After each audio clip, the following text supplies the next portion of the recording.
Boa noite, amigos. Estamos abrindo o nosso Cadeira Cativa nesta sexta-feira de jogão no Campeonato Gaúcho. Alguns em casa vão dizer, mas existe jogão no Campeonato Gaúcho? Existe sim. Caxias e Brasil de Pelotas jogam a partir das 9h30 da noite no Centenário, numa condição de chegar à liderança. Bom, o Inter é certo que perde a liderança hoje. Isso eu tenho dito há horas. O Internacional, no aproveitamento, tem 67%, o Caxias tem 71% e o Brasil de Pelotas tem 76%. Então, se o Internacional for beneficiado por um empate entre Brasil de Pelotas e Caxias, o Brasil já passa do Inter, vai a 17 pontos e empurra o Inter para a segunda colocação.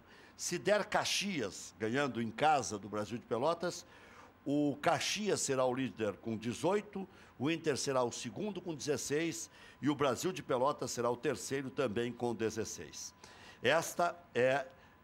Este é o início da rodada, essa é a primeira partida da rodada, hoje, 9h30 da noite. Amanhã, 19 horas, hein? Você que vai à Arena, o Grêmio com misto quente, Grêmio e Novo Hamburgo. E no domingo, aí sim, todos os jogos às 17 horas, os restantes 4 jogos, Avenida e Veranópolis, Internacional e São Luís, jogo das 17 horas no estádio do Vale. No mesmo horário, São José e São Paulo. E no domingo, Juventude, que demitiu ontem à noite o técnico Antônio Carlos Zago, contra o Cruzeiro, jogo de 6 pontos. E esta é uma rodada emblemática, porque pode, daqui a pouquinho, reduzir a disputa para não cair a 3 clubes. O Novo Hamburgo, que é o atual campeão gaúcho, ao Juventude, que é um dos nossos representantes na Série B, e ao São Paulo de Rio Grande. Se confirmarem o favoritismo, Grêmio Internacional ganhando seus jogos, a disputa passa a ser desses 3 clubes, Juventude, Novo Hamburgo e São Paulo, para não cair. A menos que o Cruzeiro perca para o Juventude em Caxias do Sul. Aí também o Cruzeiro entra nessa briga. E o São Luís e tal vai ter que fazer por si, o Avenida vai ter que fazer por si, o São José e tal. Mas, em princípio, pelo andar da carruagem, pela proximidade do final, né, o Grêmio não pode adiar mais nada. Né? Estamos recebendo aqui o André Miola, conselheiro do Internacional, e o Nilton Capistani, que é conselheiro do Grêmio.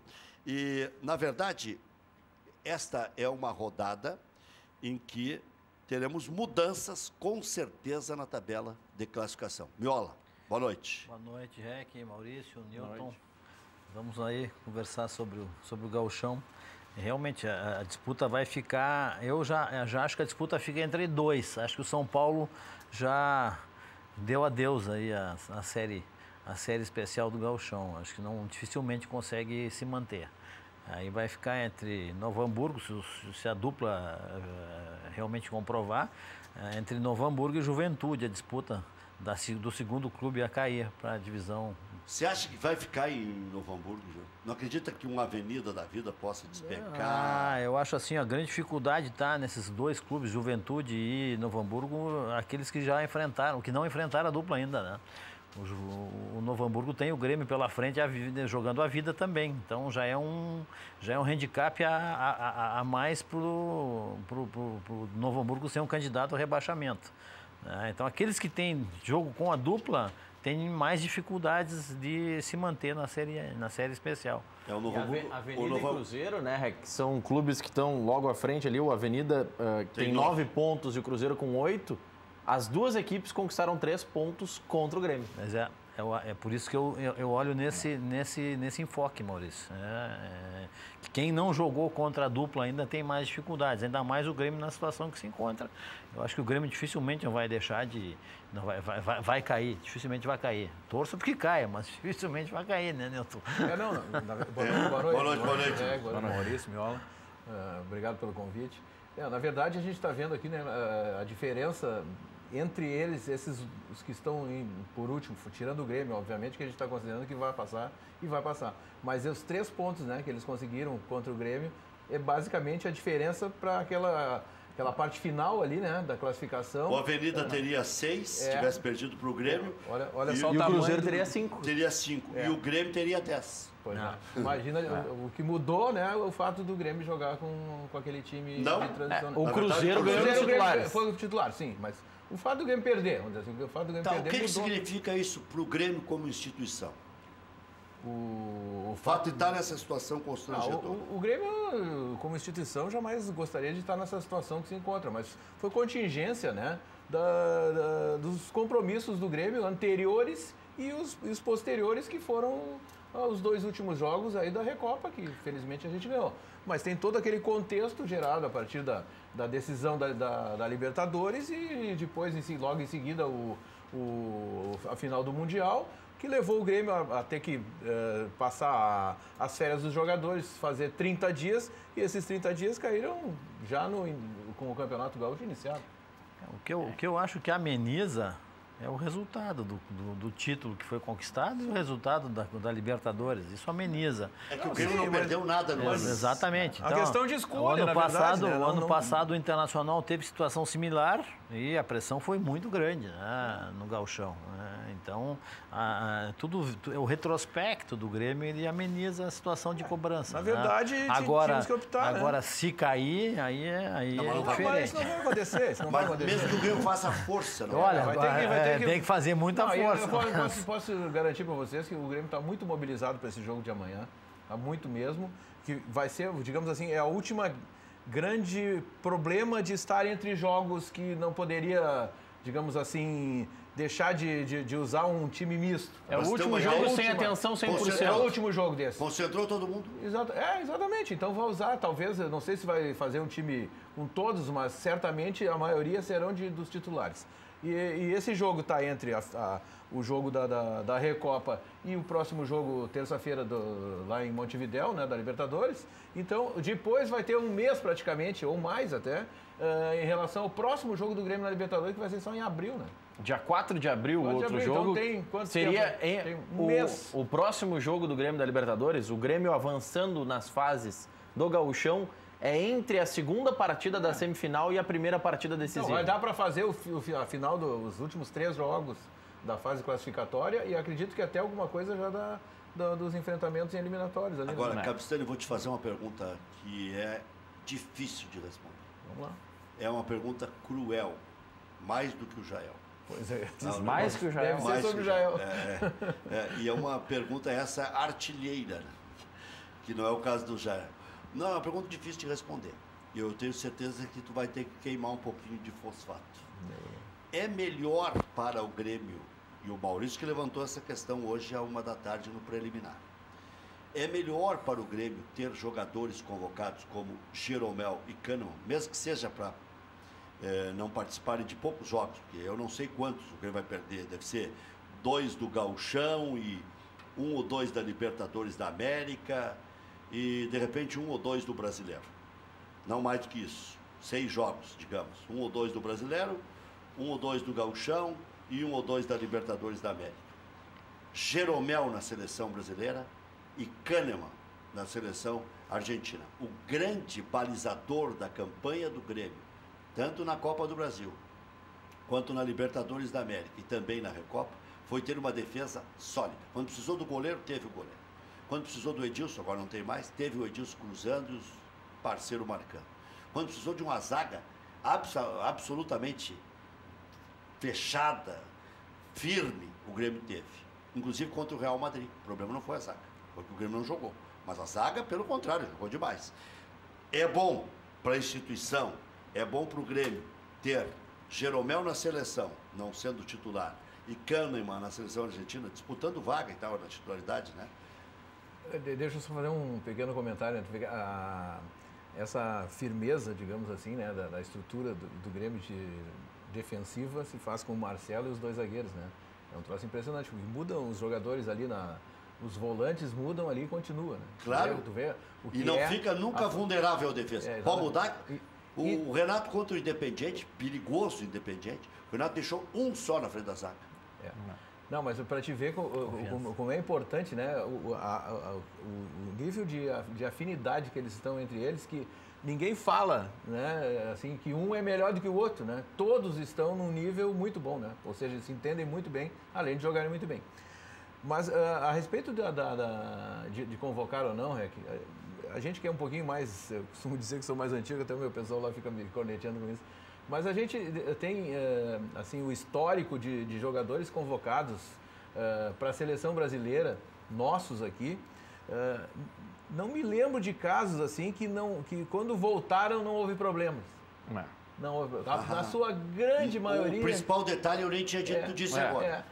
A principal é a selecionite. Selecionite, exatamente. O cara volta já está vendo o mundo diferente. Nós temos o caso a gente está trabalhando só com o caso do Jeromel, que, enfim, que é um cara já bem maduro, né? Imaginemos que não vai haver esse problema, porque ele já é um cara que sabe que o Grêmio, para ele, virou uma, assim, tábua de salvação. Ele é um cara que não tinha um nome, agora ele tá, como é que chama? Gerodeus. Gerorúmel. Ele saiu do Grêmio com 32 ou 33 anos, para ele agora não é um grande Geromonstro. Ele é um cara, o salário dele é salário top no Grêmio. Quer dizer, não valeria a pena e ele, assim, pela maneira de ser dele, pela pessoa que ele é, não acredito que aconteça essa regra, digamos assim, que nós tivemos. O Kahneman é a mesma coisa. O Kahneman também é um cara que veio ganhando aqui o salário de jogador comum. E hoje está no próximo do teto de salarial do Grêmio, merecidamente, entendeu? Então, acho difícil que isso aconteça, né? Mas nada é impossível. Agora, nós temos outras possibilidades aí de outros jogadores, talvez o Arthur ser convocado, né? Talvez, não sei. Mas só para ficar nessa... Eu falei só no Jeromel. Pois é, tá falando só do Jeromel. Só para a gente ficar nessa projeção que a gente faz para a Copa, pensando que é o período maior que um clube, qualquer clube, perderia os jogadores. Segundo as regras da FIFA, os campeonatos deveriam terminar dia 20 de maio ou o Brasileirão deveria parar dia 20 de maio. Não vai parar, só na véspera da Copa. Assim como a Libertadores não para. Nós não respeitamos nem a FIFA. Não respeitamos nem a FIFA. Segundo a FIFA, os jogadores que vão disputar a Copa precisam ter um período do dia 21 de maio ao dia 27 de maio de folga. Um período de férias curtas e iniciar os trabalhos das seleções dia 28 de maio. A única exceção é a final da Liga dos Campeões, como sempre acontece. Neste período, do dia 21 de maio para frente, o Grêmio tem, vamos lá, deixa eu pegar os jogos... 21 de maio. 21 de maio. Tá. Vamos lá. Dia 23 de maio, o Grêmio enfrenta o Defensor pela Libertadores. Tá. Aí dá para negociar, mas dá para negociar. 26 de maio, o Grêmio enfrenta o Ceará pelo Brasileiro. 30 de maio, enfrenta o Fluminense pelo Brasileiro. 6 de junho, enfrenta o Bahia pelo Brasileiro. Dia 2 de junho, desculpa. Dia 6 de junho, enfrenta o Palmeiras pelo Brasileiro. Dia 9 de junho, enfrenta o América Mineiro. Quando começa a Copa? América Mineiro pelo Brasileiro. Dia 13 de junho, enfrenta o Sport pelo Brasileiro. E a Copa inicia no dia 14 de junho. Então vai ter jogo dia 13? Até o dia 13 tem rodada do Campeonato Brasileiro. Tu vê como é que é assim, ó. Então não é bom ter jogo. O que eu ia falar... São 7 jogos apenas no período pré-Copa.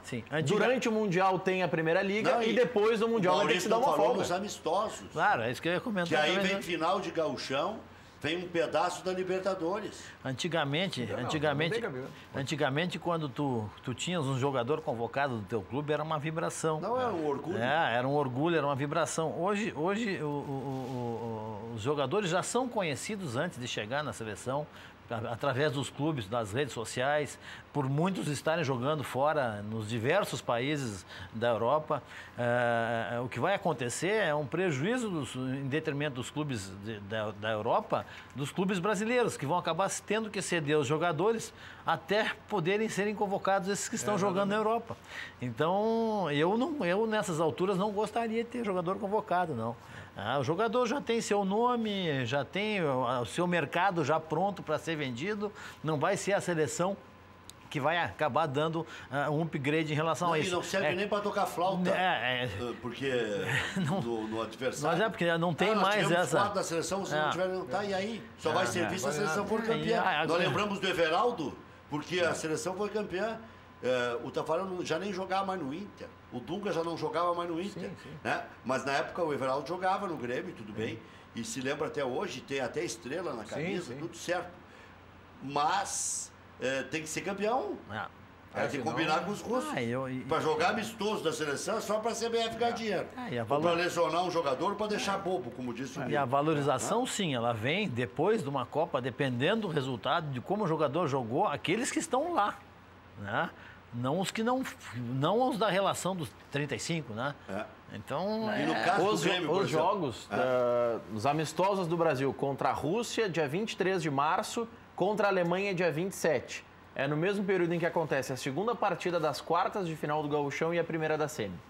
São os dois jogos em que há uma influência direta. Decide o campeonato. Até aqui, e tu imagina os times da Europa, a mesma coisa. Não, mas que lá no contrato tem, eu não vou ceder. Não, mas lá na Europa, os campeonatos param nas datas FIFA. E a viagem é menor. Se a gente pegar, por exemplo, um Jeromel, o jogo do Brasil com a Rússia é lá na Rússia. Então o cara tem que sair de Porto Alegre, vai a São Paulo, de São Paulo vai para alguma cidade intermediária na Europa, aí na França, 36 horas no mínimo, para depois ir para a Rússia para fazer o mesmo caminho na volta. E isso, 27 de março é o jogo do Brasil com a Alemanha. Uma semana depois tem o jogo da Libertadores, 4 de abril. O Grêmio pela Libertadores na segunda rodada. Não dá tempo de voltar, mas volta como volta meia boca. Sabe lá como. Sabe Deus como é. 3 dias de viagem, só dentro do avião, né? Dentro do avião. Daqui a pouco nem entra no jogo. Para ficar no banco. O Arthur é reserva, o Jeromel é reserva, o Marcelo Groi é reserva. Vamos passear. O Luan é reserva. Vamos passear. Mas falando desses amistosos... A gente fica torcendo para que o gaúcho entre, nem que seja... O Tite aqui em Porto Alegre botou o Luan 7 minutos. Na casa do Grêmio. E o Tite, na entrevista que a gente vai acompanhar na sequência, né, que ele falou de um aspecto muito interessante que as pessoas Daqui a pouco não o Tite perceberam. na íntegra. A partir das 7h45, aproximadamente, né? O Tite escolheu a dedo esses jogos, porque com a Rússia no palco da Copa, no país da Copa, se tira um pouco o nervosismo e já se coloca os jogadores no Mundial. E o outro amistoso é só contra a Alemanha, que é o grande fantasma que o Brasil enfrenta, né? Então, são amistosos importantes e são amistosos nos quais, certamente, pela importância que eles têm, o Tite vai usar os titulares. Não são amistosos para, vou ver se o Jeromel tem tamanho para ser jogador do grupo. Não é jogo para isso. Ele está vendo no clube, né? Não é jogo para isso. Agora o Tite fez um negócio diferente. Não é diferente, os outros técnicos faziam também. Só que agora está bem pertinho da Copa. Ele está dando uma repassada. Tanto é que a escalação do Arthur para o jogo contra o Novo Hamburgo vazou numa entrevista que o Kleber Xavier deu na Rádio Grenal, dizendo, inclusive no sábado nós sabemos que o Arthur vai jogar contra o Novo Hamburgo. Essa comissão está trabalhando muito, né? Eles têm viajado muito, tem assistido muito jogo. Né? O Marcelo, quando teve a lesão no Real Madrid, o Fábio Maceredia estava lá acompanhando o jogo, interagiu com a Achei que o Marcelo estava fora da Copa, de tanto que ele gritava quando se machucou o braço. É impressionante. O trabalho do Tite é fantástico nessa parte aí, né? Ele é dedicado. Olha, não lembro de outro treinador com assim, uma sistemática E outra coisa, o Maceridian é sensacional também. Ele vai levar os caras na ponta dos cascos. Quem não tiver bem, não vai. Não, quando fala o Tite, fala na comissão, equipe, o staff técnico. Inclusive, eu digo, a respeito de tudo que se fala sobre o Neymar, que a sorte dele e da seleção brasileira é que tem esses 30 dias antes da Copa aí. O Tite vai dar um torniquete no Neymar. Vai fazer uma retrospectiva. Aquilo tu fez errado, aquilo tu fez certo. Isso que não se faz, ser humano age dessa forma. Tal. Apesar que... Tem todo um trabalho emocional, né, junto com o Neymar. Né? Agora, essa Copa ele não está sozinho. Ele tem mais jogadores ao lado para poder fazer funções importantes e que estão muito bem. Eu estava dizendo para o Capistani... Coutinho que está jogando. Esses caras estão jogando uma bola que jogou o menino do Chelsea, o William, nesse último jogo. O Firmino jogando uma bola... Os próprios jogadores, Fredinho jogando contra o Shakhtar e Roma. Agora o Neymar é a Copa para ele, né? Também se ele não tiver essa consciência, porque o cara é grande jogador, o vídeo e o Messi, né? O Messi é grande questionamento sobre o Messi. Tá marcado. Não ganhou, não. Da Copa do Mundo não ganhou, né? Então o cara, vou comparar com o Pelé. Não, só um pouquinho. Não ganhou a Copa e nem do Mundo. Pode se queixar da FIFA. E a mesma coisa pro Neymar. Mas eu assisti o jogo do PSG, ele jogou muita bola. O problema o técnico fez uma caca, né? Ter tirado o Cavani, ele praticamente fez com que o Real Madrid fosse para cima, né? Chamou o jogo, perdeu o cara de referência, o pivôzão que segura a saída de bola. Impede o avanço da linha, né? Segura dois caras. Então, assim, ali tu viu, ali eu disse assim, pô, faltou camisa para o PSG, porque o Neymar jogou bem. Claro que em alguns momentos a gente vê que ele prende demais a bola e também o time não está tão bem treinado como estão os outros na Europa, como está o time do Manchester City e tal. Mas eu acho que ele vai fazer uma bela Copa, viu? Acho que eu tenho boas... Tem tudo para isso, né? Porque ele está bem, ele está liso, ele está conduzindo fácil, driblando fácil, está passando fácil. Vocês acham que o Renato Augusto é que pode perder terreno na finaleira agora, porque tem muitos bons jogadores na meia cancha no Brasil, né? Tem. Mas é difícil de mexer ali, né, Reck? É difícil. Porque mas assim, vamos pensar assim, né? O Renato Augusto era o cara para dar estabilidade pro Tite, né? Porque era um cara, primeiro, um cara de confiança, um cara... É bruxo. E o cara que cumpridor de função, né? É o cara que o Tite mandou fazer o negócio, ele não vai querer ser protagonista. Exatamente. Então, mas agora é o seguinte, né? Agora nós chegamos na Copa, vai ser o momento de usar o melhor recurso. Sim, mas às vezes tu quer botar os melhores e nem todos os melhores exercem uma função que o Renato Augusto consegue fazer bem feito e não aparece pro jogo. Então, quem faria essa função do Renato? Sim, tem tamanho o Renato Augusto. Exatamente. A mesma coisa o Paulinho. Paulinho tem tamanho também, tem imposição. Ele tem imposição. Vai jogar contra a Alemanha. Mas na minha opinião, o Renato Augusto é o que mais tem chance de ser substituído por um desses que estão entrando. O Paulinho acho que não sai. O Paulinho eu acho que intocável pelo Tite. Mas aqui nós podemos escalar a seleção brasileira, né? Uma definida, né? Alisson. Não tem dúvida que Daniel Alves. Os dois zagueiros. Marquinhos e Miranda. E Marcelo, Casemiro, Paulinho, Renato Augusto. E aí um aberto por um lado, outro por outro, o Felipe Coutinho e o Neymar. Com o Jesus na frente. Esse é o time que vem mexer. Esse é o time que vem, é o time que está entrosado, é o que está escalado, tá? Mas se o Arthur, por exemplo, vai, acho que ele pode tomar. Eu não acho que o Arthur pega esse time hoje. Eu acho que o Arthur poderia ir para trabalhar uma próxima Copa. Se ele tiver oportunidade. E seria uma novidade em relação às últimas Copas. Antigamente os jovens jogavam. Tu sempre levava um jogador, Kaká, Ronaldinho, leva o rapaz. A gente sabe que tem potencial, que vai chegar, vai estar num clube grande da Europa. Pode colaborar. Pode até entrar num determinado momento, mas teria que estar lá. Eu acho Se ele que voltar daquela forma que ele está no fim da Libertadores, nos últimos jogos... Pode jogar no lugar do Renato segurar ele... Mas não é uma tendência, né? Por isso que eu perguntei. Se não tivesse lesionado, a gente não sabe como ele vai voltar. Essa é a incógnita. Se ele voltar daquela forma... Nas últimas 4 partidas... Meu outro recém em relação à seleção é o centroavante, é o Gabriel Jesus. Vamos fazer um intervalo comercial e voltamos. Na sequência, temos ainda um bom bloco para discutirmos as coisas de Grêmio, de Internacional, por que não da seleção brasileira. Daqui a pouco, Tite, a partir das 19h45, falando sobre literalmente tudo o que envolve a pré-convocação, os jogos amistosos, quantos jogos eles observam, as celeumas na carreira de Tite e também o início difícil, pensou em largar a profissão, foi radialista e tudo mais. Daqui a pouquinho.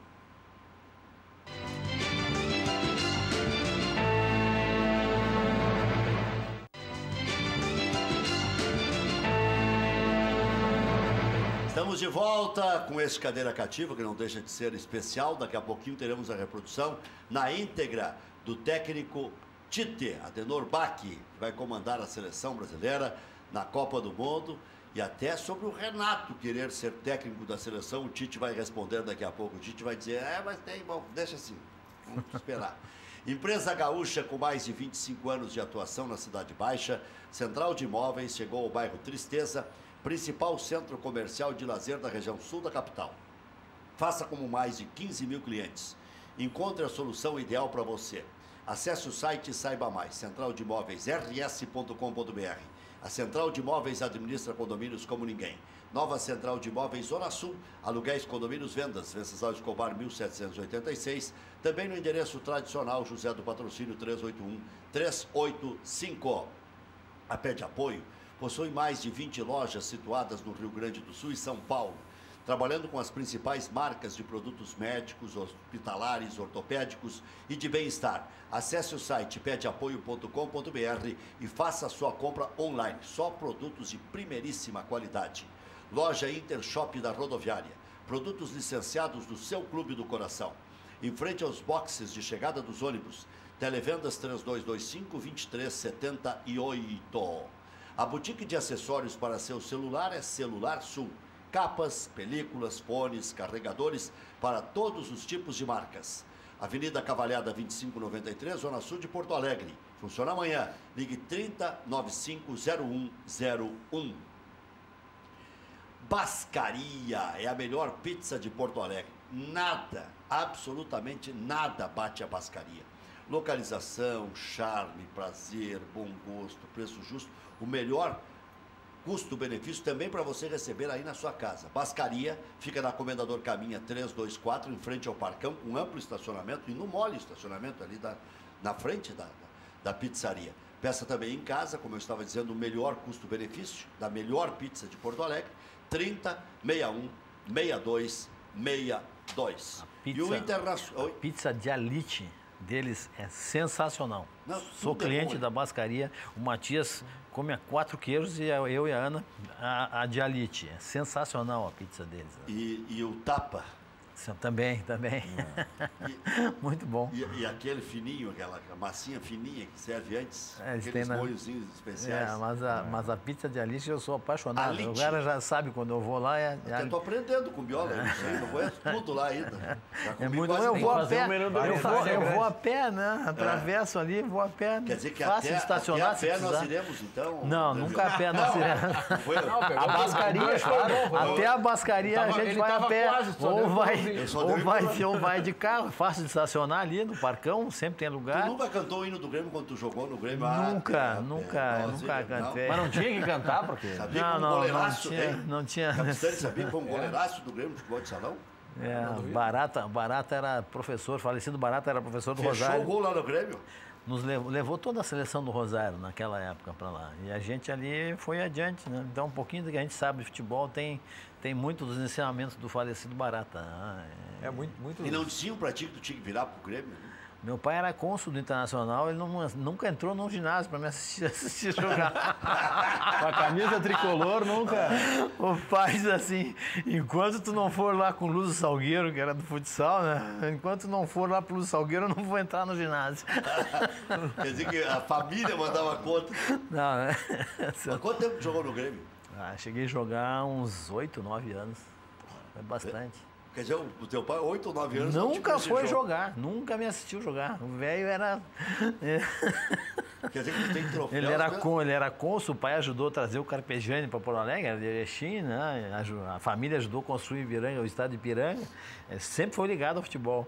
Mas o pai nunca... Histórias da bola aí. Mas a gente jogou com Ortiz, por exemplo. Né? Tem vários jogadores que eram colorados ali até no time. No Marquinhos Narras. Vários atletas. De futebol? Vários atletas do grupo ali. O Larry não jogou no Grêmio, né? O Larry não jogou. Mas vários da seleção do Rosário. Mesmo. Paulete também jogou. Paulete foi um dos jogadores mais indisciplinados, né? Mas jogava demais. Né? Jogava demais. O Paulete é impressionante. Ele conversando, ele é brincalhão, calmo. Na quadra ele se transformava. Não aceitava desaforo, mas jogava muita bola. O Murruga, jogamos junto. O Ortiz, o outro que deve nos assistir seguido, que é aí de uma geração mais nova, o que foi jogador da Enxuta, o Jorginho, foi eleito o melhor jogador do mundo. Quer dizer, tu jogou com essas feras todas? A gente jogou com essas feras, a gente brincou bem com essa pessoa. O técnico que treinou até, inclusive, o Lagoense lá, o Joca. O Joca era meu fã, o Joca me fez, ele que me subiu o produto. Ele é o culpado. Ele é o culpado. Grande Joca. O Joca era sensacional, ele dizia, ele esfregava as mãos assim. Treinou o Lagoense lá de Lagoense, isso. No auge, né? Aliás, era o nosso orgulho lá, o Lagoense. No auge da carreira dele também, né? Ter a honra de levar a glória dele. Claro. Manuel Tobias, Manuel Tobias, o Internacional, ele tem um trabalho muito bacana no Nordeste, 12 escolas de futsal, e de futebol de campo com a aplicação do futsal, com as ferramentas de uso do futsal, né? Então, foi bacana isso, me deu uma experiência legal. E depois fui diretor do Internacional, aí consegui fazer um trabalho muito legal no clube com as categorias de base, da onde passou no Internacional o Alisson. O Alisson foi goleiro do futsal, junto o Sacha também jogou no futsal, e o filho do conselheiro Augusto Nogueira. Joga muita bola, mas esse acabou não vingando. Todos eles passaram por nós lá no futsal. André Miola, você viu evolução no Internacional?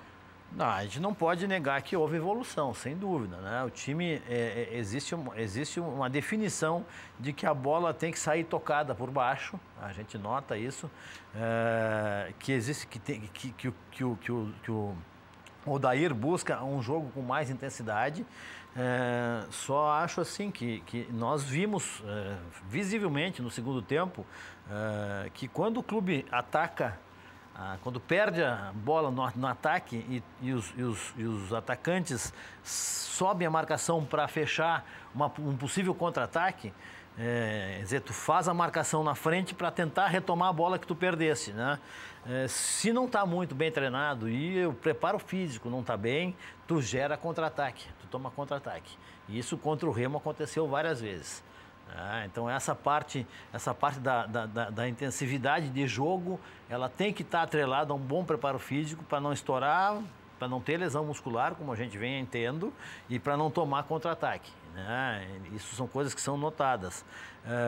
Que existe já uma mecânica de jogo, a gente está vendo uma saída de bola mais tocada, sem ser levada tanto por cima. O D'Alessandro, por incrível que pareça, não sentiu cãibra, né? Porque na forma com que o Odair posicionou ele conseguiu se dosar e chegou no final do jogo jogando uma bela partida. Né? Quer dizer, jogou uma bela partida, se dosando e trabalhando a parte técnica, que é o que ele mais sabe fazer. O próprio Dourado hoje já está mais bem colocado à frente da zaga como um primeiro homem de meio campo e não como um segundo homem, ficando mais resguardado. Então a gente vê. Só que eu acho o seguinte, o Internacional precisa qualificar um pouco mais o plantel. Esse time que vai disputar o Brasileiro precisa ser melhor qualificado. Eu aguardo ainda um pouco o Patrick. Todo mundo está elogiando muito. Eu não fiz elogios ainda, mas vem jogando bem. Para mim, a grata surpresa é a fixação do Iago pela esquerda, melhor que o Wendel, com mais imposição física, com mais energia, com mais vibração de jogo, com um bom cruzamento, uma boa chegada na linha de fundo e com uma boa proteção feita pelo Dourado numa possível contra-ataque, já o que não aconteceu com o lateral direito. Tomou muita bola nas costas e a proteção à lateral direita é mais deficiente. Acho que eu reveria alguma coisa em termos de nome para a zaga. Não acho que o Moledo seja o jogador para substituir o Klaus e que a gente vai ter um upgrade de qualidade. Então, a princípio, é isso aí. Não dá nem para comparar, em termos táticos, o time que jogou o Gauchão do ano passado com o Zago com o time do Odair que está jogando. Depois eu quero falar de política, porque eu tenho uma tese aí, não sei se vocês vão concordar, que o Grêmio, até pela consolidação do presidente Romildo, meio que aniquilou qualquer tititi, qualquer possibilidade de alguém se lançar muito cedo ou se alçar à condição de um possível, pretenso, futuro candidato. Então não tem briga de beleza. Tem algum futrico interno, por exemplo, deu ciumeira lá, eu já divulguei isso ontem aqui, pela boa ação do CEO e do Zanota, já teve integrante do Conselho de Administração que andou fazendo beicinho e fofoca, mas tudo bem. Com ciúminho. Quer dizer, um clube estabilizado, um clube ganhador. Deveria estar todo mundo abraçado, mas não é assim. Tem movimento político, tem aquela história do se eu tivesse lá, por que eu não estou lá? Às vezes é um cara que não quis permanecer, né? Ou não quis ficar ali, e aí por trás... né? Mas mesmo assim não vaza isso para o grande público e não faz alvoroço. É um tititi, é uma coisinha. No Inter já tem 6, 7, 8 pretensos candidatos à presidência. Dá a impressão de que virou um oásis ser presidente do Internacional. Então, é muito eu. Se não for eu, não vai melhorar. Não é se for uma união total. Se não for eu, não vai ser bom. Se for o fulano, vai ser um desastre. Aquele outro já quebrou o clube. Aquele outro é oriundo da situação. Aquele outro é uma oposição fajuta. Então, está aberto, né? No caso do Internacional, está aberto. Tudo aberto. Está aberto para todo mundo ter a solução. A solução individual é a solução dos problemas.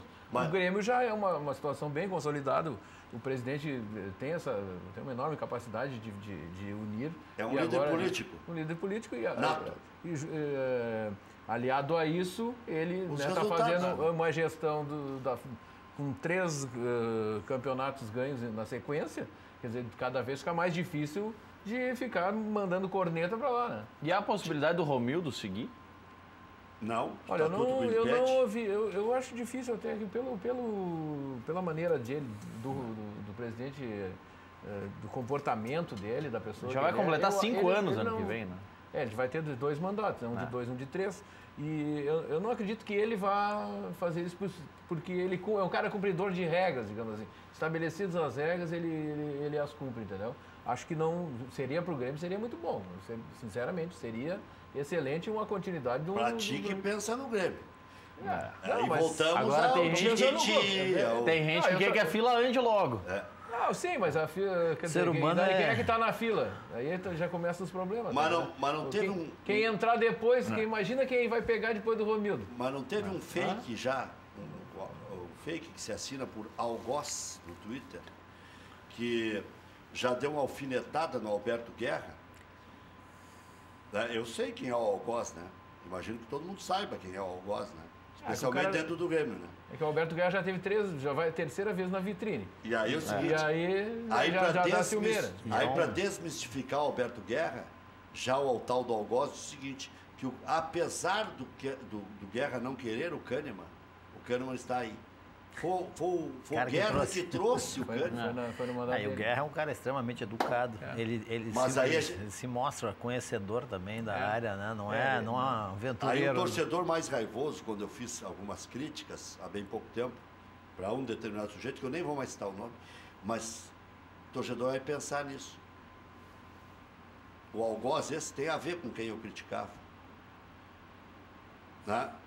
E está dando porrada no Grêmio. Está dando porrada no Alberto Guerra, no Kahneman, que não foi o Guerra, que apesar do Guerra, o Kahneman está aí. Está olhando para um potencial concorrente, né? Esse é o negócio. E está olhando para o próprio umbigo.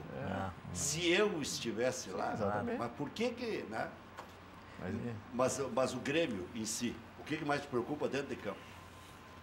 Dentro de campo, o time propriamente, nós temos que acertar a lateral direita, né? Vide ali o caso do Léo Moura, que já está lesionado, que era para ficar de titular.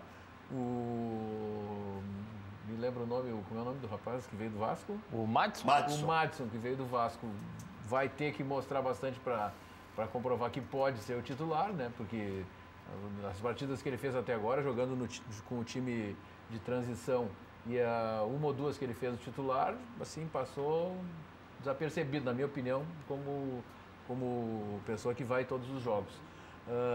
Além disso, nós temos que agora deve estrear amanhã o Brocador, né? Deve ser ele o centroavante, então vamos ter uma outra visão.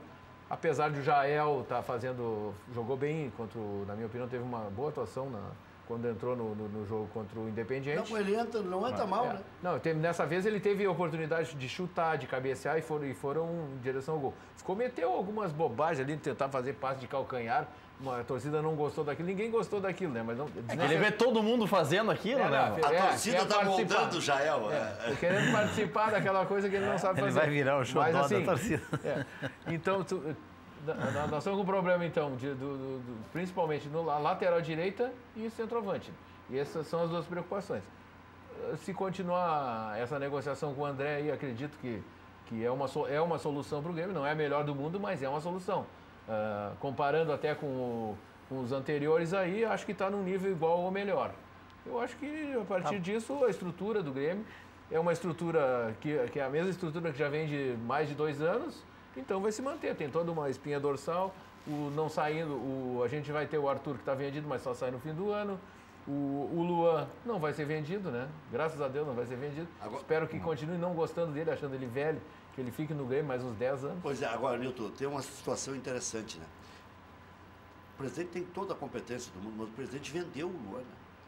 E aí um gremista me perguntou, se tivesse entregue o Luan para o Spartak Moscou, o Grêmio teria ganho a Libertadores e a Recopa, e aí eu retruquei e disse para ele, e teria pego o preço que pegou o Arthur? Não, mas assim, né? É que o C não joga, né? O Rec, vamos combinar, né? A sorte está do lado dos bons. Claro, claro. O presidente Romildo é um cara que é um cara iluminado, cara. Tem uma ele foi um empresário. Não, ele não queria o Renato. O empresário não aceitou a venda. Na verdade é o seguinte, o Grêmio estava numa situação, naquele momento ali, o Grêmio estava assim, num limite assim, da possibilidade de ter um problema seríssimo financeiro. Precisava ser vendido, então escorregou alguma coisa dele, o cara todo, né, certinho, direitinho, mas ele escorregou aquela coisa de vender ali. O Luan não gostou na época, não sei se vocês estão lembrando, não gostou. E aí acabou não vendendo e aí, no meio aconteceu a negociação do Pedro Rocha que entendeu? Foi o que aconteceu. Vamos voltar para uma frase do Marcelo Groi depois da eliminação para o Juventude e para o Rosário. Desde que eu estou no Grêmio, e aí fazia 15 anos que o Grêmio não ganhava nada, nunca passei por uma crise igual. Marcelo Groi, que já não aguentava mais aquela sequência, sim. E ele falhou contra o Juventude e deu problema lá contra o Rosário. Vê como o futebol, ele é dinâmico. O Rafael Bandeira dos Santos tinha razão. E aí depois deu tudo certo. A substituição do Roger, que parecia difícil, deu certo. Combina com um título, com a defesa dele, né? Então eu fiquei lembrando das críticas que o jornalista fez a ele quando ele estava começando, né? Quase acabou com a carreira do jogador. Fez força. Mas olha a diferença aí, desculpa te cortar, André. A diferença que faz, né? O Marcelo hoje, jogando com o Kahneman e o Jeromel, e o Marcelo jogando com o Fred, não me lembro qual é o outro que estava, acho que era o Bressan que estava na zaga, nesse jogo da... Não, Fred e Bressan. É verdade? Fred e Bressan. Fred e Bressan. Aí ele amadureceu. Imagina tu jogando de goleiro. E o Ramiro de lateral direito. Não, tu que era goleiro. Tu jogando de goleiro. E o Ramiro de lateral direito. Tu imagina tu de goleiro, tu jogou de goleiro dependendo e quem tá na frente. Dependendo quem tá na frente, se a bola vem, tu já tá saindo. Nós espera. Muito obrigado pela presença. Obrigado, Reg. Obrigado, Maurício. Obrigado, Milton. Muito obrigado. Obrigado, Maurício. Até uma frase para encerrar o programa aí do Miola. Você concorda com aquilo que eu disse antes do Inter, aquele quadro? Eu acho que realmente, só que infelizmente isso foi sempre alimentado por aqueles que se elegeram. Né? No momento que se capta nos conselheiros que entraram para o clube e que seriam de oposição, no momento que o presidente capta esse pessoal para a gestão, tu acaba alimentando esse ódio. E aí todo mundo se lança. Aí acaba todo mundo se lançando. Muito bem. Vem aí, depois do intervalo comercial, Tite, o técnico da Seleção Brasileira, com exclusividade aqui na Ubra TV.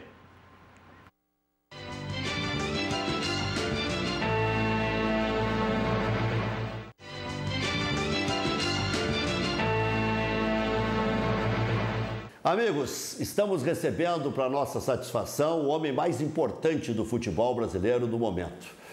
Adenor Bach, o Tite, que simplesmente deu uma nova cara para a seleção brasileira, tornando o difícil e quase impossível numa obra teoricamente fácil. Mas o maior desafio na carreira de Tite ainda está por vir. Imaginem, um homem já calejado de tanto ter que cair, levantar, até nosso colega foi, num determinado momento, comentarista da Rádio Caxias. Mas o maior desafio é a Copa do Mundo, porque mesmo com aqueles consagrados, ainda tem sempre um bem maior a buscar. Não sei se o Tite considera assim também. Satisfação, Tite? Bom te ver. Tranquilo? Obrigado pelo convite. Foi pro Brás lá? Já não. Não, cheguei agora, agora há pouco. Então tá certo. O maior desafio da carreira ainda está por vir, é a Copa do Mundo. O maior desafio era lá na escassez. Quando você estava dando a parte inicial, eu ficava lembrando a história toda, o passado todo. inclusive o fato de ser comentarista e saber que é extremamente desafiador ali também. Eu digo assim que uma coisa é tu ficar comentando depois do jogo acontecido. E uma coisa é tu comentar, eu aprendi assim, em cima do jogo, os fatos acontecendo e tu emitir opinião. E morder a língua. Cada um tem as suas particularidades. Mas eu desafio pela grandeza, pela repercussão, eu sei que o Mundial ele tem essa característica. Tá, e em que nível chega o Tite para o Mundial? Você que é tão exigente com os outros, imagino que consigo próprio seja 3 vezes maior. Porque quem já conseguiu ser campeão do mundo, um sul-americano contra o europeu, campeão em São Paulo, onde é o estado mais difícil para se jogar futebol, campeão com o Grêmio Internacional, onde tem a maior rivalidade do Brasil, campeão com o Caxias, pelado, com um homem bancando um jogo, né, que foi a época da Entral, que bancava o Caxias, né? Sim. Então, quer dizer, o Darrigo. Com tudo isso, Tite, em que nível você chega depois de passar por todos os estágios possíveis e imagináveis? O REC é muito difícil, cara. Tu tá me colocando isso aí ajuda. Eu vou dizer porque eu me cobro-se muito. Eu não me cobro no comparativo com os outros, mas eu me cobro no comparativo de ser melhor. Hoje eu tenho que ser um profissional melhor do que aquele que quando saiu daqui ou que fez uma entrevista no ano passado contigo. Com um nível de conhecimento melhor, com alguma coisa nova que ele possa te aperfeiçoar, ou alguma coisa, algum conceito errado que ele tinha antes, que ele possa reviver. Eu digo assim, ó, maduro sim, mas que sente a pressão de toda essa expectativa, sente sim, humanamente eu sinto. Bom, você, pelo tamanho que atingiu, não tem nenhuma madeira aqui, eu vou bater aqui mesmo. Mesmo que venha perder a Copa do Mundo, que é só um que é campeão, se fizer uma boa trajetória, há uma convicção nacional de que você possa repetir Tele Santana. Porque não houve repetição de técnico de uma Copa para outra. Só o Tele. Não houve repetição de técnico de uma Copa para outra. Você é jovem, talentoso, reconhecido e tem postura. Você já se imaginou numa situação durante e pós-Copa? Porque agora está muito perto, agora não tem mais como adiar, né? Já que eu nem sabia, o Filipão não seguiu depois de 2002? Não, 2006 foi o Parreira. Mas logo na sequência... na sequência, alguns meses, mas não foi muito tempo depois. Logo em seguida depois. O Parreira também não, em 94? Também não. 70, Zagallo. Também não continuou? Não, o Zagallo continuou em 74. Então o Zagallo é o que repete. Você repetiria Zagallo. 70, 74, 78 foi Coutinho, 82... foi aquela derrota do Tele, que daí repetiu. Sim. Então é de Tele para cá, digamos, de Tele para cá. 86, 90 foi Lazzaroni, 94 Parreira, 98 Zagallo, que era auxiliar em 94, 98 Zagallo. 2002 Filipão, 2006 Parreira, 2010 Dunga, 2014 Filipão. Só Zagallo e Tele que se repetiram. Eu sou já extremamente grato de ter atingido esse nível, REC, na carreira, que ele é o máximo que um técnico profissional pode atingir, é ser técnico do seu país. Enquanto outros até eu vejo na história, e algumas eu acompanho, outras eu vivenciei, não terem tido essa oportunidade. Por exemplo, Abel, Paulo Autuori, são 2 campeões do mundo com equipes e não tiveram a possibilidade, a oportunidade de... E são cariocas. Quando nós gaúchos dizemos, não, eles estão mais perto da seleção. Parece contraditório, uma sequência toda de técnicos gaúchos, e que a gente estava falando fora do ar, para mim não existe escola gaúcha, existe uma escola de técnicos de futebol brasileira, com ideias às vezes um pouco diferentes, mas não tem. Eu falei isso tudo para dizer para ti que eu tenho um objetivo, uma cobrança, tu estava falando de uma cobrança interna, da equipe jogar bem o Campeonato Mundial. Dela jogar pra caramba, dela jogar essa média para mais do que ela tem jogado. Se vai ser campeão ou não, eu não sei. Mas isso vai me satisfazer. Se ela pegar como média e dá pra gente unir, jogar bem e vencer. E esses jogos, principalmente os 12 jogos que nós fizemos, ela teve esse componente. Muito pela qualidade dos atletas, para que a gente pudesse chegar aí com essa expectativa boa. Cracaço, você tinha um só, que era o Neymar. Quando pegou a seleção, tinha o reconhecimento já do Felipe Coutinho, com um grande destaque há bastante tempo na Europa. Gabriel Jesus surgindo, mas se consagrando na Olimpíada. Sim, né? E depois ressurgiu o Paulinho, que hoje é destaque no Barcelona, e o Casemiro cresceu ainda mais a ponto de ser teu titular absoluto. Como é que você foi trilhando esse caminho de fazer uma seleção coesa, que era o mais difícil? Hoje o Williams na reserva já é complicado para ti, né? Dor de cabeça. Rec, observando e trazendo para a seleção esse sentido de profissionalismo de acompanhamento muito grande. Nós estamos falando agora, por exemplo, machucou o Marcelo sábado e eu tive o relato, o Fábio estava assistindo o jogo do Real Madrid, conversando com toda a staff do Real Madrid, os preparadores físicos e os médicos. Fábio Maceredia. Fábio Maceredia é o preparador físico. Ele está acompanhando o City, ele está pegando todo a estrutura para que a gente tenha a condição de acompanhar e de saber que trabalho, de que forma conduzir já quando nós tivermos, e até uma abertura e um canal de comunicação com as próprias equipes para que a gente possa direcionar o trabalho dos atletas. Porque o atleta indo bem na seleção, indo bem no clube, é bom para o clube, é bom para a seleção. E nesse momento ele é fundamental. Então essa estrutura toda foi montada para fazer o quê? Eu peguei esse exemplo para monitorar. Então hoje me permite eu conversar com os técnicos e ouvir do Guardiola dizendo, pô, o Fernandinho está jogando muito, cara.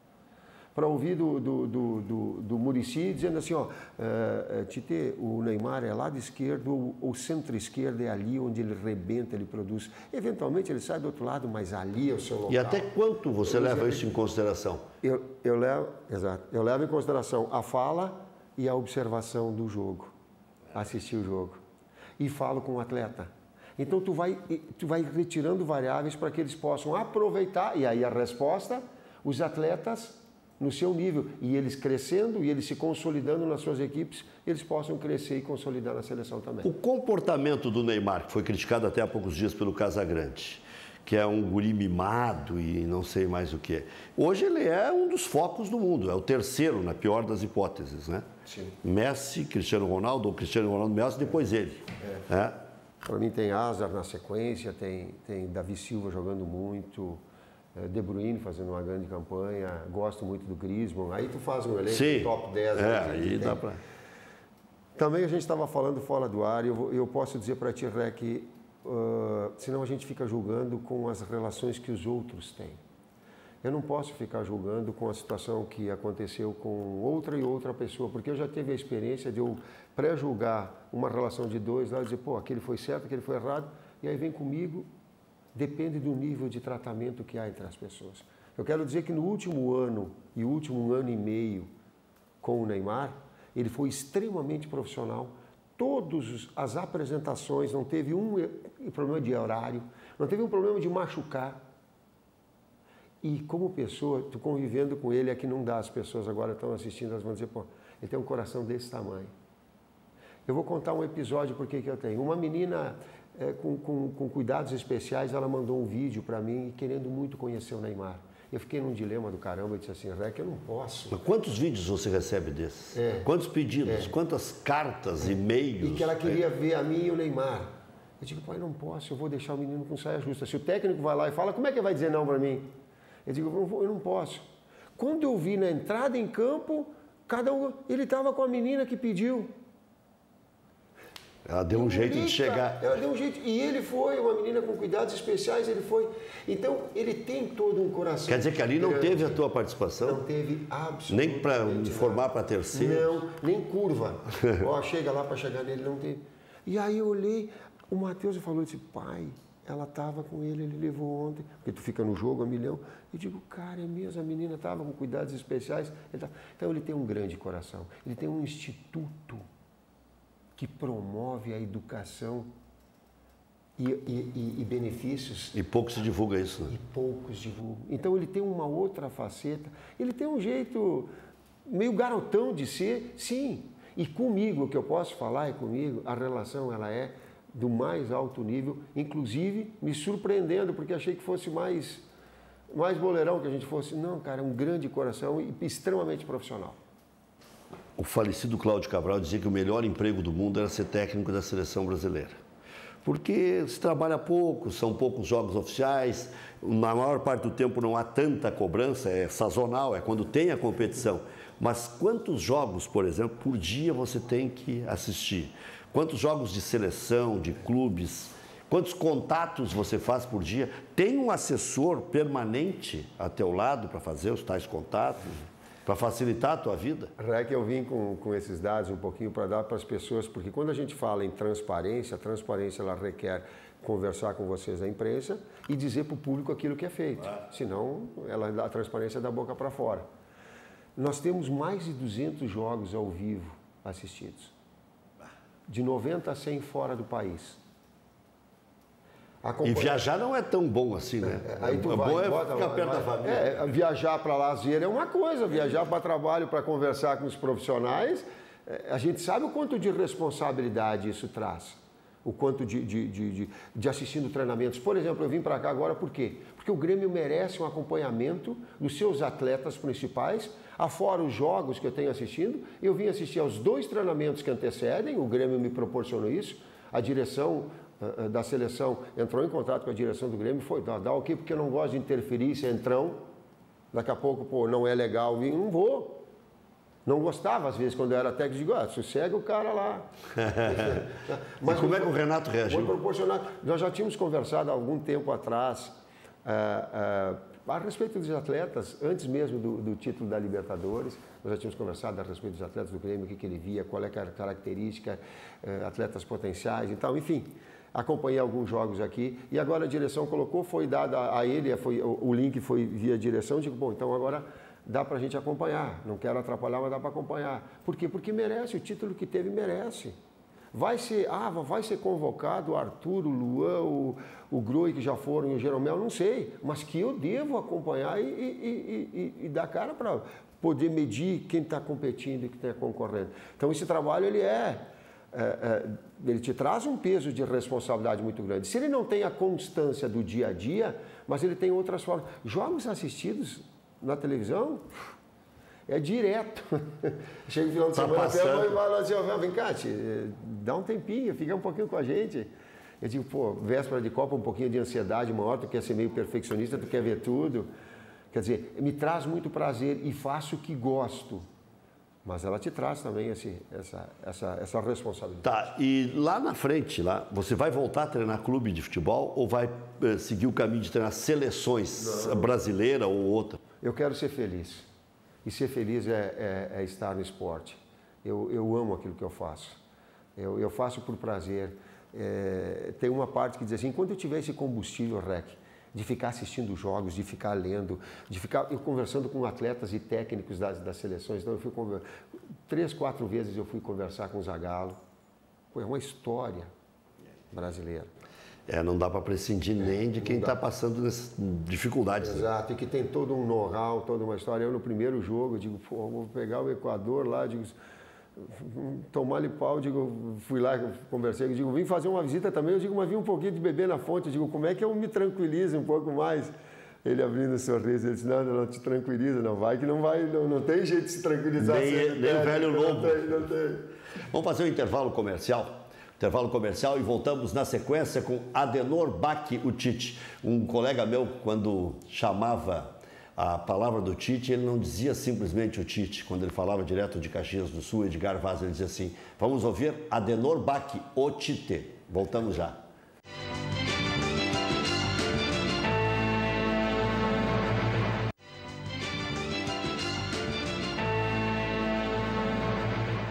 Voltamos com o segundo bloco, conversando com Adenor Bach, o Tite, que atingiu o ápice da sua carreira, chegando à seleção brasileira, mas tudo começou no Guarani de Garibaldi, Tite? Guarani de Garibaldi. Tinha um campinho lá e... O campo era bom pra caramba. Pô, a comunidade toda envolvida no retorno, sempre... Você ergueu o Guarani? Não, foi o Piva, o presidente, e o Celso Freitas, o técnico. E eu comecei... Celso Freitas, ex-meio-campista do Grêmio, né? Jogamos junto no Esportivo. Esportivo também, forte time do Esportivo. Jogava muito Celso. E eu parei de jogar no Esportivo, ia ser professor de Educação Física, tinha passado no concurso público, mais do que passar, eu tinha que passar nas primeiras posições, porque parando de jogar, digo, eu vou à luta. Não consegui dar sequência na minha carreira. Essa história das lesões, mas isso... Aí eu digo, vou como técnico, e tinha É como se fosse esse local onde a gente está agora de estúdio, uma pequena lojinha de artigos esportivos e alguns materiais que eu tinha guardado enquanto atleta. E passei lá para vender também, e mais outros que revendia. Em Bento. Parei de jogar, o Celso já disse, vamos jogar no time da segunda divisão, o Guarani. Eu digo, tá louco, Celso, eu parei, não dá, meu joelho incha. Tá, não, vamos. O Piva, o Jones, vamos, tipo, tá, vamos só vem lá olhar o campo e ver. Se tu gostar, nós treinamos terça e quinta e joga no domingo. Não tem. Tu vai ser preparador físico e jogar ao mesmo tempo. Aí eles começaram. Aí conversei com o Piva, com o Celso, eu lembro, era um tapete. Um gramado era eu digo, como é que tem um tapete que é a coisa mais linda? Eu treinava, por vezes, o coletivo ou o tático de tênis, para não sobrecarregar meu joelho. Usava tênis anti-impacto, porque senão meu joelho inchava. Eu joguei 3, 4 jogos, meu joelho, de novo. Mas cheguei a fazer uns 2 gols estava falando com o Piva, uns 2 gols pelo Guarani de Garibaldi. Meus últimos Até gols hoje você joga com aquela turma, né? Não, mas de Caxias, mas tenho contato com eles. Aí, digo, parei. Aí o Celso, nesse meio tempo, teve um convite do Guarani de Venâncio Aires. E o Guarani de Garibaldi não tinha mais chance de classificação, foi. Aí o Piva chegou para mim, Tite, tu quer ser técnico nesses últimos 4, 5 jogos? Foi assim que começou a carreira. Digo, eu vou. É claro.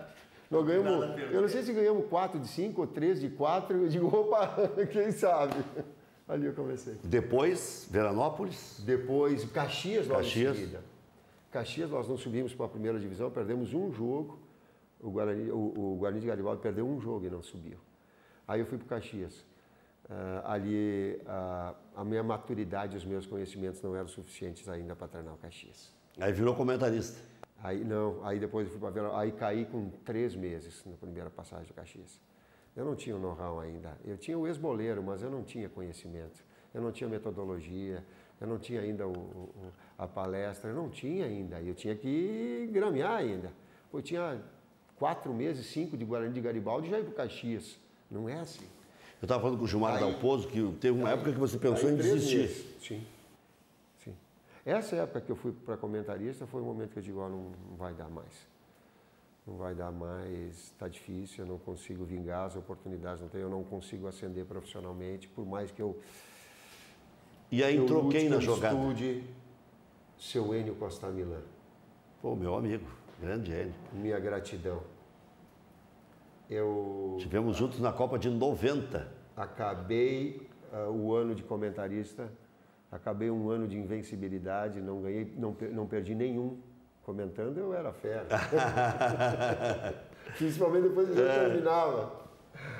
Aí acabou, acabei o contrato com a Rádio Caxias, de comentar e tal. Daqui a pouco toca o telefone. Seu NTT, a gente quer como técnico. Eu digo, seu Enio, mas eu não... Tite, reflete o que está falando, tem aí uma nova oportunidade, uma retomada tua, a gente quer como técnico. Seu Enio, eu vou pensar. Conversei, acho que foi um pouco com meu irmão, com o Reis que estava próximo. Eu digo, cara, fui para casa, refleti. A minha mulher foi fera, ela disse assim, tu gosta de comentar? Eu digo, gosto.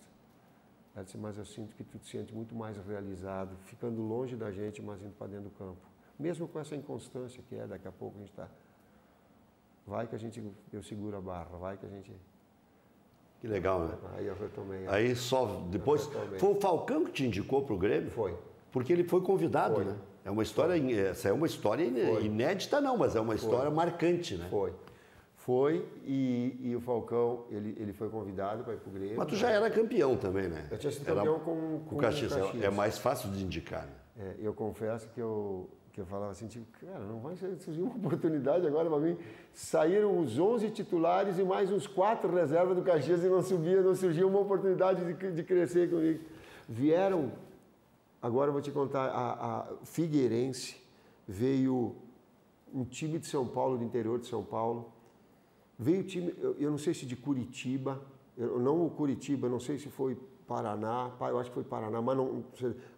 Veio 3, 4, e eu digo, enquanto o Grêmio não contratar um técnico, eu não vou. Em casa, mesmo a minha esposa, ela disse, pô, tu tá esperando coisa que não vai acontecer. Eu digo, azar. Enquanto eles não contratarem técnico, eu não vou. Quero me permitir essa possibilidade. E vê que depois a história se repetiu com o Mano Menezes. De repente, o Grêmio quis repetir a própria história, né? Caxias para... Não, e redundou em seleção brasileira também. Toda uma sequência. Terminou na Olimpíada Humana, né? Eu acho que ele não tomou as 4, 5 multas que eu tomei quando eu ficava em Torres esperando o Grêmio me ligar. E quando eles ligavam, eu...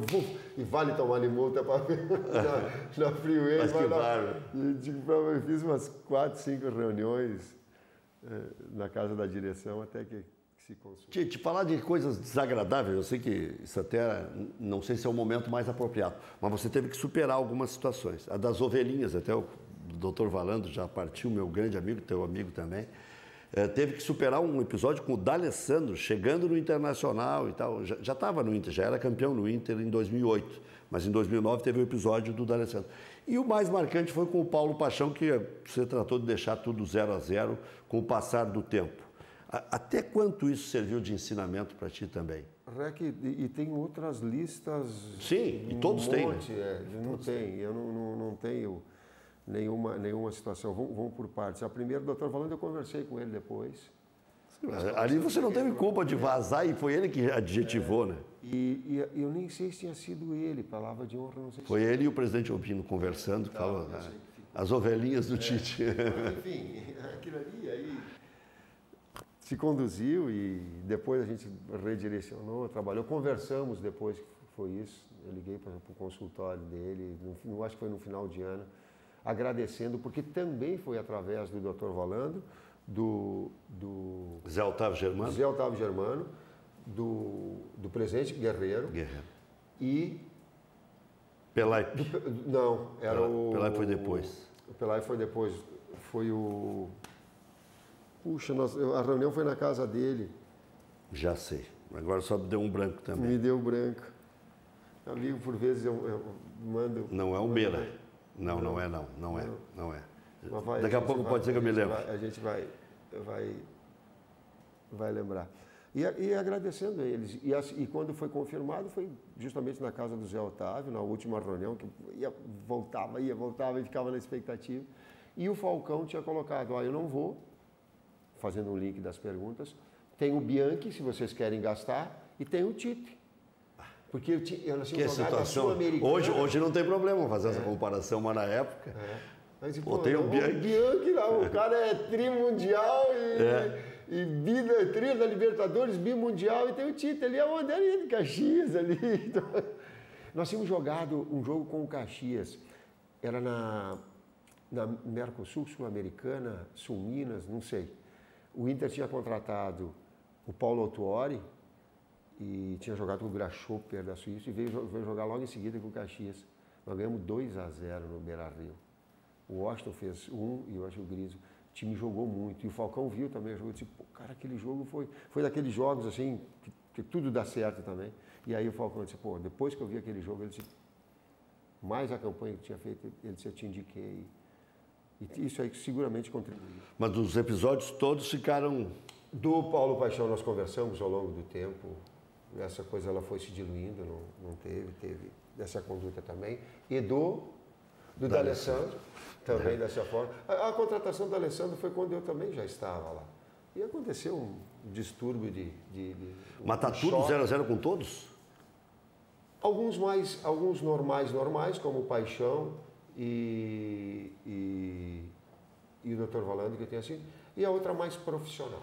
Bom, voltando para a Copa do Mundo, seleção que mais te tira o sono? Ainda é a Alemanha? É a brasileira. Não, se acertar direitinho, mas eu estou dizendo em termos de possibilidade maior. Rec, a Alemanha está forte. A Alemanha, aí tu pegando assim dados, sabe quantos jogos o Joaquim Löw tem com a seleção? Imagina. Quase 180. Eu ia chutar 200. 11 anos como técnico principal, mais técnico assistente junto com o Klinsmann. Ele pegou depois do Klinsmann. Ele nunca saiu, né? Ele ficou, ele era auxiliar e deu essa sequência. E ele tem uma geração muito forte, tem um domínio dessas gerações, e essa nova que está surgindo e a mais calejada, muito forte. França, Espanha, Brasil, Argentina em potencial, E Bélgica, sem ter um pouco de camisa, mas tem qualidade. Quando a gente fala de De Bruyne, quando a gente fala de Lukaku, quando a gente fala de Hazard, quando a gente fala de Witsel, quando a gente fala de Courtois, estou dando 5 jogadores que jogam na liga principal dos seus países com muito destaque. E todos desequilibram. E outra coisa, a Bélgica em 2002 foi uma pedra no nosso sapato. Sabe como é que nós ganhamos da Bélgica? Até hoje eles não engolem lá, né? E com uma geração, aí, alguns, eu não sei se tem alguns que permanecem, eu acho que o zagueiro que está no City permanece, o Kompany, talvez. Eu acho que é o único, porque são 16 anos já, né? Não, o Kompany eu acho que não estava. Se estava, era muito garoto. Tite, até não falei dos episódios, o Filipão, né? Que vocês são da mesma região e tudo. Às vezes. Fala muito, fala muito. Virou um meme eterno. Não dá. Às vezes os nossos comportamentos, às vezes as nossas atitudes, elas nos remetem a ter choque, ter conflito.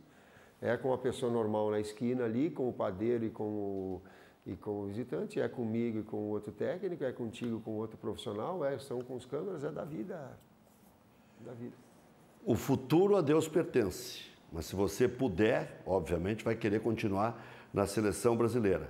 E eu me lembro de você ter dito que na Europa é um pouco mais difícil trabalhar em função da língua. Para mim. Você não pensou em ter um professor permanente de inglês? Você é um cara inteligente, bem quisto no mundo inteiro.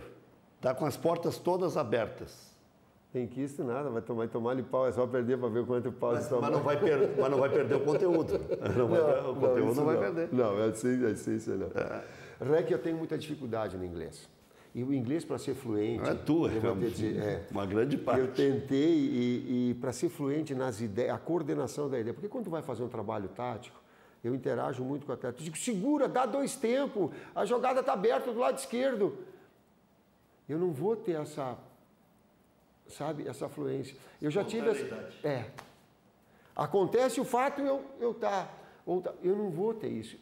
Para atingir, eu entendo assim, para atingir a excelência, eu preciso disso.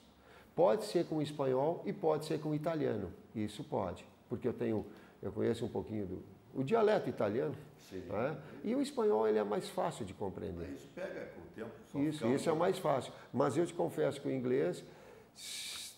Posso até ter ido, mas se tu disser assim, o Tite vai ter limitações, ele não vai atingir o seu máximo indo para lá. E agora você pode torcer para todos os times brasileiros, não tem mais frescura se é gremista, se é colorado, agora pode torcer para todos. Caxias, Juventude. Isso, não tem mais isso. Comecei no Juventude, como nas categorias de base, porque a minha família toda, o pai juventudista, me levou aí para o Caxias, eu disse, cara...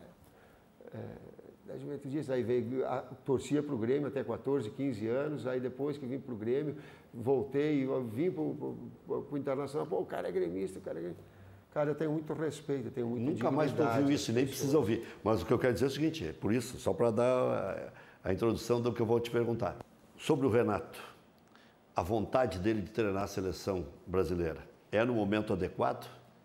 É pelo grande momento que ele vive, e é de todos os outros técnicos, e ela é minha também. Vamos deixar de hipocrisia. Vou deixar empatado. Todo mundo quer ser técnico na seleção brasileira. É uma maneira justa de sê-lo e deva ser cobiçada por todos. Com os aspectos éticos e oportunidades de cada um, sim. Mas é verdadeiro e corajoso. Ao contrário do cara dizer, não quero. Todos nós queremos. E esses 10, 12, 15 técnicos que estão no top, têm todas as condições de estar. E o Renato, pelo momento dele, também. Tite, eu estou te explorando já, mas eu tenho que aproveitar a oportunidade. Você chegou a dizer para a Ana Carolina Aguiar, nossa colega da Rádio Grenal, o seguinte. Quando deu os 4 nomes do Grêmio, os óbvios, você disse assim, e o Edilson? Aí nós ficamos pensando, mas será que está, pela escassez de lateral, o Tite pensando em colocar um veterano junto? Tem o Fagner, né, além do Danilo, não vou falar do Daniel Alves, que é o titular, estou falando para o complemento. O Edilson pode surpreender e você levar para a Copa? Está aberto. Eu fiquei com isso na cabeça, já citei 10 vezes na programação. Olha, o Tite falou no Edilson. Tá, jogou muito a Libertadores? Jogou muito. Eu acompanhei o jogo aqui, o primeiro jogo da final. Ele eu não sei se foi ele, Jeromel, naquele jogo, ou ele, Luan, jogaram muito aqui. A principal saída de bola do Grêmio foi com ele. E o cruzamento do gol também. A parada dele foi com ele. O gol da mesma forma. Jogou os 2 jogos contra o Real Madrid anterior, um nível altíssimo. Jeromel, o último jogo, muito. jogando muito. A campanha que ele fez o credenciou a isso. Então, vai estar acompanhado? Vai. Está brigando com os outros? Tá. Vai ser convocado? Não sei. Até tu deu uma ampliada no leque, porque agora o leque vai se diminuir. E o Edilson era uma novidade. Assim como teve o Arthur naquele outro momento, assim como a gente está acompanhando o Talisca, que está jogando muito. Esse jogador, vira e mexe, ele reaparece bem, né? Exato. Então, assim como o Alain do Napoli, a gente está acompanhando. Assim como eu falei com o Jorginho, o volante que estava no Napoli, que acabou indo para a seleção italiana, e a gente colocou e conversou com ele porque ele tinha uma pré-convocação. Eu digo, Jorginho, quem fez o link foi o executivo, foi o Edu. Tu está fechado com a seleção italiana? Aí o Edu colocou, porque eu não estou te prometendo nenhuma convocação, mas o Tite está te acompanhando e gosta do teu futebol. Ele disse, não tenho nenhuma situação atrelada, pode ser. Passaram 15 dias, foi para aquele último jogo da Suécia, convocado o Jorginho. Aí ele liga para mim, eu digo, eu não tenho condição de assegurar. Não posso ficar amarrado vai ser convocado e ele deixar de ir para a seleção italiana. São 23 na Copa. Inicialmente 35. Sim, mano, depois 23. 23. Tem 20 garantidos? Não tem 20 garantido. Não tem 20? Não tem 20. Então tem mais de 3 disputas em aberto? Tem mais, tem. Eu digo assim, eu tenho dito assim, aqueles que estão jogando em alto nível, REC, nos seus clubes, e tiveram bem na seleção, tu já tem uma certa encaminhamento. Por exemplo, tem 3 laterais esquerdos que jogaram muito. Aí eu vou ser injusto com um deles. Alexandro, e jogando muito na Juventus. Felipe Luiz. Isso não tinha nem citado. Jogando muito. Marcelo, jogando muito. Eu vou ser injusto. Eu que falo muito em merecer. O Marcelo é titular. Eu que falo muito em merecer, um desses 3 vai merecer e eu vou ser injusto com ele. É verdade. Duro.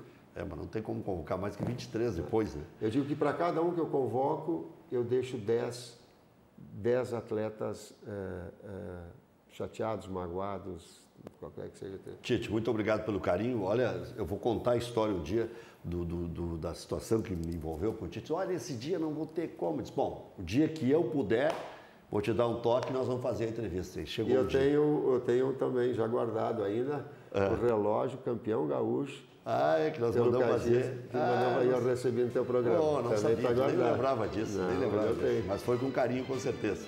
Valeu, Tite. Obrigado. Um abraço. Amanhã tem mais.